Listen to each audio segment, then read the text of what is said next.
Hey Rosalie, hi. Hi there. How's it going? Pretty good, pretty good. Yeah, Can you hear me well, by the way, now with this signal? I can hear you, but sometimes there's a lag.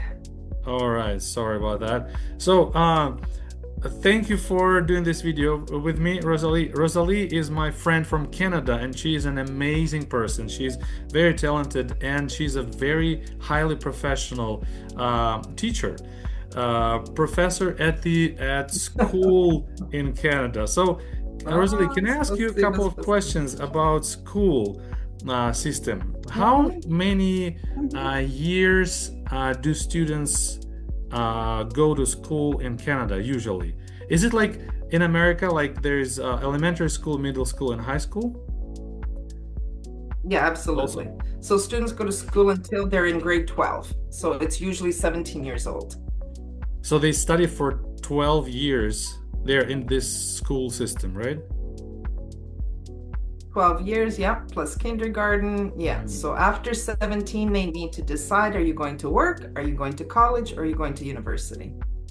And the high school is mandatory or not mandatory? Because in Russia, for example, like secondary school is mandatory, but high school is not mandatory. So you can choose if you want to go to high school or not. Okay, nope. Schooling in Ontario is mandatory till 18 years of age. So Okay. schools have to do all that we can in order to keep students in school until they're 18. And it doesn't all look the same. They don't all have to sit in classes. We can do there's alternatives. Hmm. But high Mhm. school is like how many years? 4 years? 4 years. 4 years. All Hmm. right, all right. And okay, but another question about like the difference between, let's say, elementary school and middle school and high school. Are these like always different buildings, or usually have like one school, like one building, and they're all together? No, no, no, absolutely not. So we have elementary, like the primary and the junior, could be in the same school, depending on the system, You don't because we call it have Catholic elementary, you school call and it public primary? school. No, we call them elementary. It's Okay. just the different divisions are primary, junior, intermediate, senior. So if you're in it's a little complicated. So if you're in the public school system, they do, like you said, the um, the elementary school, middle school, and high school. And in the Catholic system, we just do elementary school from kindergarten to grade 8. And then after that, they go to high school, grade 9 to 12. Okay, very good, very good. And you work with international students. So Mm-hmm, international students come to you and you work, you teach English as a second language, basically, right? mm-hmm. ESL. Yes, yes, What are the yeah. most challenging things for you as a teacher of ESL?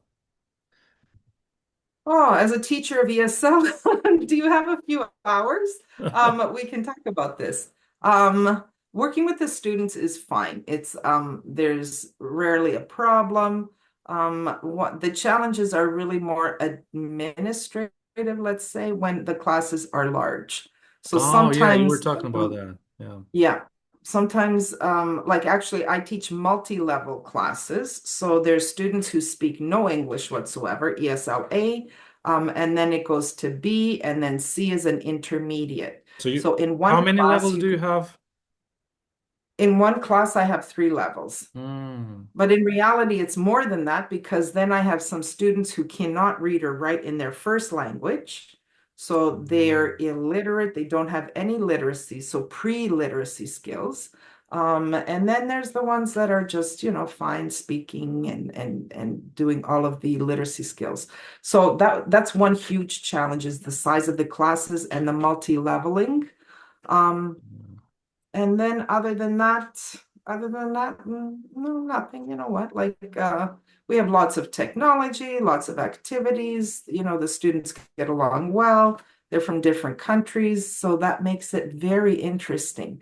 Because I will have, for example, Arabic students that come in and they start speaking Spanish because they have friends who are Spanish and they teach them a few words here and there and they all intermingle. So it's actually quite nice to see.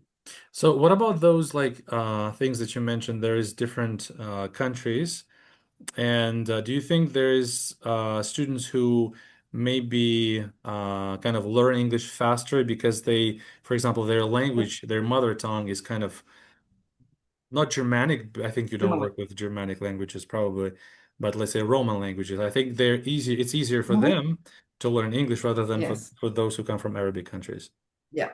Yeah. So the more similar a language is to English, the more similar the language is, the easier it is for the students to learn.